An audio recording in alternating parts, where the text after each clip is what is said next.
नमस्कार मित्रांनो, ज्या दिवशी तुमची कारण म्हणजेच सब्बी संपतात ना मित्रांनो, त्याच दिवसापासून तुमच्या यशाची कहाणी सुरू होते। मंजिल नेहमी त्यांच्याच पावलांचे चुंबन घेते मित्रांनो, जे कोणत्याही परिस्थितीत पुढे चालत राहतात, कधीही थांबत नाहीत। मित्रांनो, आजचा व्हिडिओ तुळ राशीसाठी खूप विशेष आहे। तुळ राशीचे सप्टेंबर 2026 चे मासिक राशी भविष्य म्हणजेच सप्टेंबर 2026 तुमच्यासाठी कसा राहणार आहे हे आपण जाणून घेणार आहोत। तुमचे आरोग्य, शिक्षण, प्रेम, वैवाहिक जीवन, भाग्य, करिअर, व्यवसाय कसा राहील, नवग्रहांची काय स्थिती आहे, कोणता ग्रह कुठे विराजमान आहे आणि त्याचा तुमच्यासाठी कसा परिणाम राहील, हे सर्व काही आपण जाणून घेणार आहोत। आणि व्हिडिओच्या शेवटी तुम्हाला कोणते समाधान मिळेल, कोणते उपाय करायला हवेत, हे देखील मी सांगणार आहे। चला तर मग सप्टेंबर 2026 तुमच्यासाठी कसा राहणार आहे हे सर्व विषयांच्या बाबतीत जाणून घेऊया। ठीक आहे मित्रांनो, हा कार्यक्रम जन्मराशी आणि चंद्रराशीवर आधारित आहे। ठीक आहे, आता हे सविस्तर समजून घेऊया। तुमची रास आहे तुळ रास। राशीचा स्वामी म्हणजे काय? तर स्वामी म्हणजे लॉर्ड, तुमच्या राशीचे स्वामी व्हीनस म्हणजेच शुक्र ग्रह आहेत। शुक्र कुठे विराजमान आहेत? शुक्र तुमच्या येथे आहेत। पण हे शुक्र प्रथम भावात कधी येतील? 3 सप्टेंबर रोजी शुक्र प्रथम भावात प्रवेश करतील। ठीक आहे, तुमच्या 11व्या भावात बुध आहे। सूर्य आणि केतू तुमच्या 10व्या भावात आहेत। बृहस्पती तुमच्या 9व्या भावात आहेत। मंगळ तुमच्या 5व्या भावात विराजमान आहे। राहू तुमच्या 6व्या भावात आहे आणि शनी देखील 6व्या भावात विराजमान आहे। सर्वप्रथम तुमच्या आरोग्याबद्दल जाणून घेऊया। तुमचे आरोग्य कसे राहील? प्रथम भावाचा स्वामी शुक्र 12व्या भावात आहे, पण ही स्थिती 3 तारखेपर्यंतच आहे। ठीक आहे, शनी येथे 6व्या भावात आहे। बुधही आहे। पहा, काही गोष्टी आहेत। जन्मकुंडलीतील पंचम भाव हा पोटाशी संबंधित असतो। हे सविस्तर समजून घ्या। जेव्हा पंचम भावाचा स्वामी 6व्या भावात असतो आणि 12व्या भावाकडे पाहतो, तेव्हा पोटाशी संबंधित काही समस्या निर्माण होऊ शकतात। काही ना काही त्रास होऊ शकतो, मग तो बद्धकोष्ठतेचा असो किंवा पचनाशी संबंधित असो। आणि हो, हे शुक्र तुमच्यासाठी 12व्या भावात नीच स्थितीत आहे। तसे पाहता सप्टेंबरचा महिना ठीक आहे, कारण शुक्र प्रथम भावात येणार आहेत। 3 सप्टेंबरपर्यंत थोडीफार ही स्थिती राहील। पण 3 सप्टेंबर नंतर जेव्हा शुक्र प्रथम भावात येतील, तेव्हा ते तुमची रोगप्रतिकारक शक्ती चांगली करतील। तुमची ऊर्जा मजबूत करतील। तुम्हाला मजबूत बनवतील। प्रथम भाव हा तुमच्या स्वतःच्या व्यक्तिमत्वाचा, स्वभावाचा आणि वागण्याचा भाव असतो। मात्र शनी जो तुमच्या 6व्या भावात बसलेला आहे, त्यामुळे तुम्हाला तरीही खाण्यापिण्याच्या बाबतीत आणि प्रवास करताना थोडे लक्ष द्यावे लागेल। शनी कमजोर आहे। 6व्या भावात आहे। पंचम भावाचा स्वामी असून अर्थातच चतुर्थ भावाचाही स्वामी आहे। त्यामुळे नसांशी संबंधित काही त्रास होऊ शकतो। तुम्ही थंडी आणि उष्णता एकत्र घेत असाल तर त्याचा परिणाम तुम्हाला लवकर होऊ शकतो। आणि हो, शनीची दृष्टी कुठे आहे? 3ऱ्या भावात आहे आणि 12व्या भावातही आहे। त्यामुळे तुम्हाला घोट्याच्या दुखण्याकडे थोडे लक्ष द्यावे लागेल। पायांशी संबंधित बाबतीत काळजी घ्यावी लागेल। ठीक आहे, हा त्रास किरकोळ आहे, मोठा नाही। चला आता पुढे जाऊया आणि जाणून घेऊया की तुमचे शिक्षण कसे राहणार आहे। तुळ राशीच्या लोकांचे शिक्षण कसे राहील? मित्रांनो, पंचम भाव हा शिक्षणाचा भाव असतो। हा प्रेमसंबंधांचा भाव देखील असतो आणि संततीबद्दलही याच भावातून पाहिले जाते।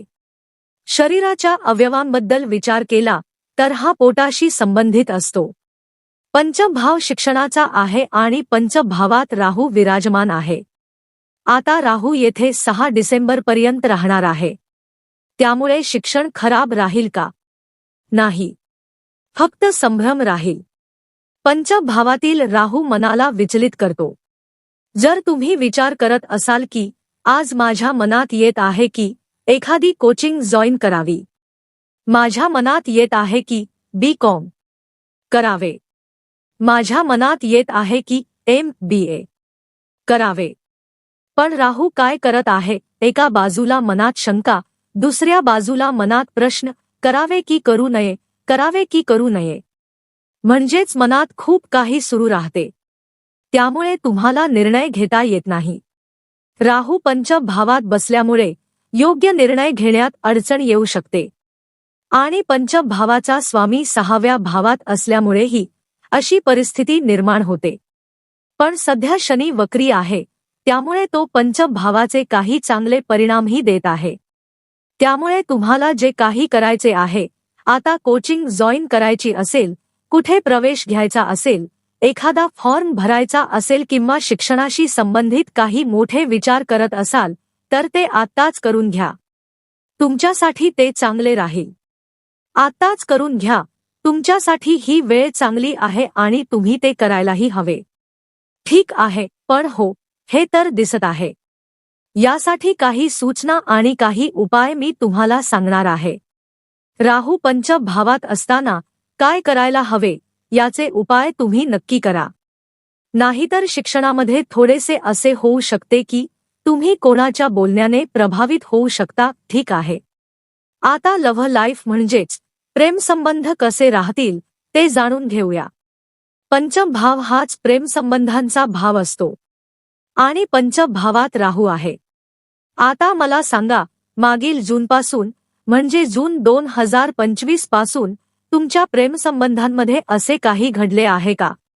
मध्येच ब्रेकअप होणे, मध्येच वाद होणे, गैरसमज निर्माण होणे किंवा तणाव निर्माण होणे, एकमेकांशी बोलणे बंद होणे, छोट्या छोट्या गोष्टींवरून भांडणे होणे किंवा एकमेकांना ब्लॉक करणे, तुम्ही समोरच्याला ब्लॉक केले असेल किंवा समोरच्याने तुम्हाला ब्लॉक केले असेल, तर हे थोड्याफार प्रमाणात पंचमभावातील राहूमुळे होते.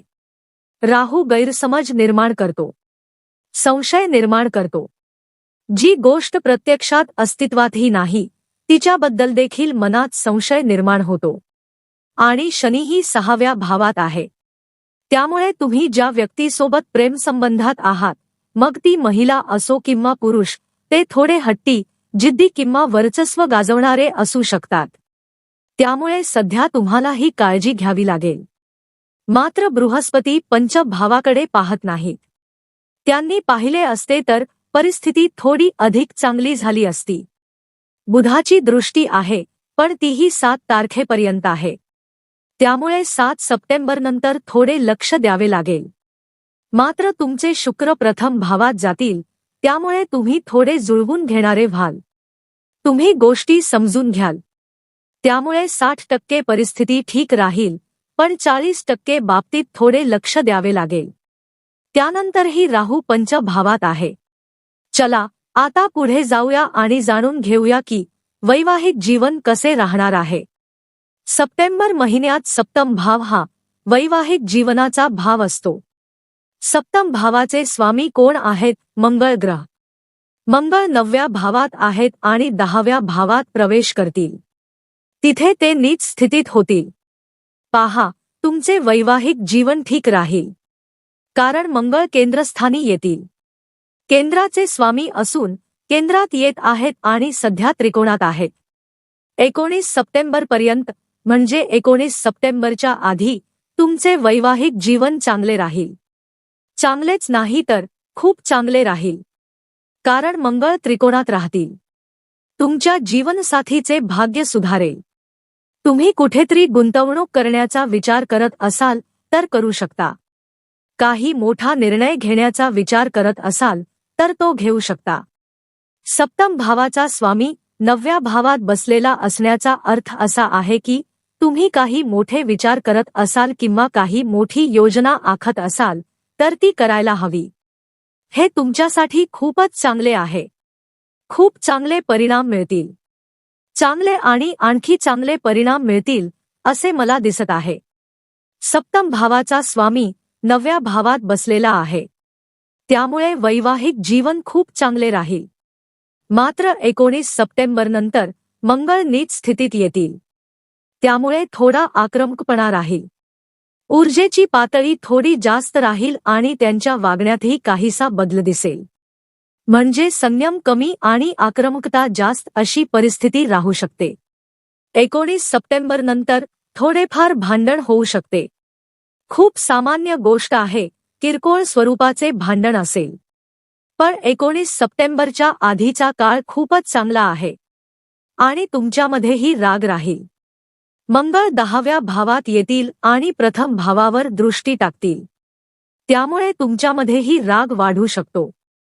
तुम्हीही अचानक एकदम सिंह, चित्ता आणि वाघासारखे आक्रमक होऊ शकता. ठीक आहे, चला आता पुढे जाऊया आणि जाणून घेऊया की तुमचे भाग्य, करिअर आणि व्यवसाय कसा राहणार आहे. मित्रांनो, हा 9वा भाव आहे. हा भाग्याचा भाव आहे. सध्या येथे मंगळ विराजमान आहेत आणि भाग्याचे स्वामी कोण आहेत? बुध ग्रह. बुधाची स्थिती येथे खूप चांगली आहे. कारण सुरुवातीला बुध 11व्या भावात आहेत. त्यानंतर ते 12व्या भावात जातील आणि तेथे उच्च स्थितीत येतील. ही तुमच्यासाठी खूपच चांगली ग्रहस्थिती आहे.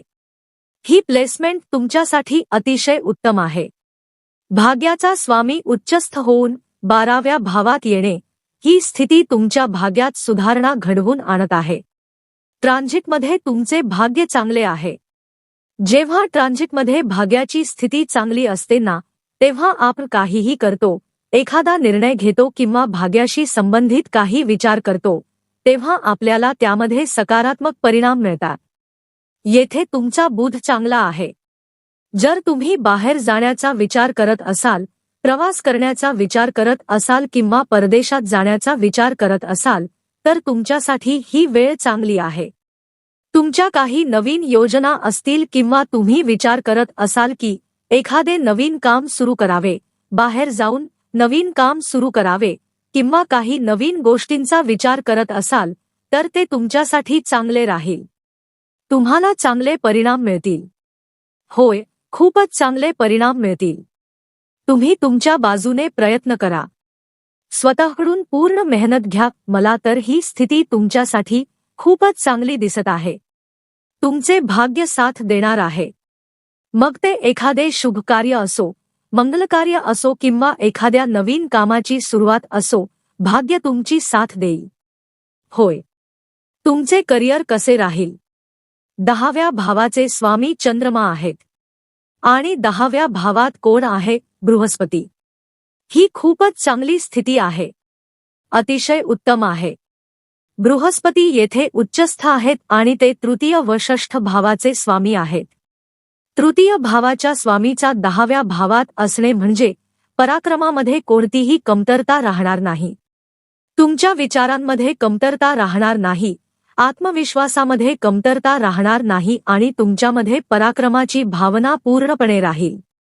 आणि बृहस्पती म्हणजे काय? ज्ञान. बृहस्पती म्हणजे व्यवस्थापन. बृहस्पती म्हणजे ज्ञान. म्हणजे कामासोबत ज्ञान आणि व्यवस्थापनासोबत परिपक्वता. ज्योतिषशास्त्रामध्ये बृहस्पतीकडे सर्वाधिक जबाबदारी आहे. आणि हे बृहस्पती 10व्या भावात असल्यामुळे जर तुम्हाला सध्या नोकरी नसेल, तर नोकरी मिळण्याची शक्यता आहे. कदाचित सप्टेंबरमध्ये नोकरी मिळाली नाही, तरी येत्या 2-3 महिन्यांच्या आत नोकरी मिळू शकते. मात्र सप्टेंबरचा महिना चांगला आहे. 10व्या भावात असलेले हे बृहस्पती तुम्हाला नवीन कौशल्ये देतील. तुमचे काउन्सेलिंग चांगले होईल. तुमचे व्यवस्थापन कौशल्य चांगले होईल. जर तुम्ही मॅनेजमेंटच्या क्षेत्रात काम करत असाल, तर ही स्थिती तुमच्यासाठी खूपच चांगली आहे. Communication, counselling, teaching, professor, lecturer किंवा अशा प्रकारचे कोणतेही काम असेल, तर ते तुमच्यासाठी चांगले राहील. हे बृहस्पती खूप चांगले आहेत, कारण हे बृहस्पती चतुर्थ भावावर दृष्टी टाकत आहेत. हे बृहस्पती द्वितीय भावावरही दृष्टी टाकत आहेत. तसेच बृहस्पती तुमच्या षष्ठ भावावरही दृष्टी टाकत आहेत. त्यामुळे ते शनीवर नियंत्रण ठेवत आहेत. म्हणजेच राजकारण आणि तुमचे जे शत्रू आहेत, त्यांच्यावर नियंत्रण राहील. तुम्हाला सुख मिळेल. बृहस्पती धनस्थानाकडे पाहत असल्यामुळे कुठेतरी प्रमोशनचे योग देखील तयार होत आहेत. तुमचा व्यवसायही चांगला राहील आणि विशेषतः असा व्यवसाय जो परदेशाशी किंवा बाहेरील क्षेत्राशी संबंधित आहे तो तुमच्यासाठी खूप चांगला राहील. उदाहरणार्थ इम्पोर्ट एक्सपोर्ट, मॅन्युफॅक्चरिंग, परदेशाशी संबंधित व्यवसाय, सोशल क्षेत्राशी संबंधित काम, परदेशातून मिळणाऱ्या उत्पन्नाशी संबंधित काम किंवा कम्युनिकेशन आणि कॉम्प्युटरशी संबंधित व्यवसाय असेल तर त्यामध्ये तुम्हाला चांगले परिणाम मिळतील. व्यवसायाच्या दृष्टीने हा काळ तुमच्यासाठी खूपच चांगला राहणार आहे. तूळ राशीने काय उपाय करावेत? तूळ राशीच्या लोकांनी सर्वप्रथम प्रेमसंबंध आणि शिक्षणाबाबत काळजी घ्यायला हवी, कारण पंचम भावात राहू आहे. पंचम भावाशी संबंधित आणि 6व्या भावातील शनीसाठी शनीचा बीजमंत्र करा. ओम प्रा प्री प्रौन सह शनैश्चराय नमः हा मंत्र दररोज 108 वेळा जप करा. राहूसाठी पक्ष्यांना धान्य आणि पाणी द्या, माशांना खाद्य द्या, हे तुमच्यासाठी चांगले राहील. हनुमान चालीसाचे पठण करा. विष्णू सहस्रनामाचे पठण ऐका आणि उगवत्या सूर्याला जल अर्पण करा. मित्रांनो, सप्टेंबर महिना तुमच्यासाठी भाग्याचे दरवाजे उघडणारा आणि नवीन संधी घेऊन येणारा ठरू शकतो. फक्त मेहनत, योग्य निर्णय आणि सांगितलेले उपाय मनापासून करा. कारण ग्रह संधी देतात, पण त्या संधीचे सोने करण्याची जबाबदारी आपली असते. तुमच्या आयुष्यातही अशीच एखादी मोठी संधी येणार असेल तर कमेंटमध्ये ओह नमः शिवाय नक्की लिहा.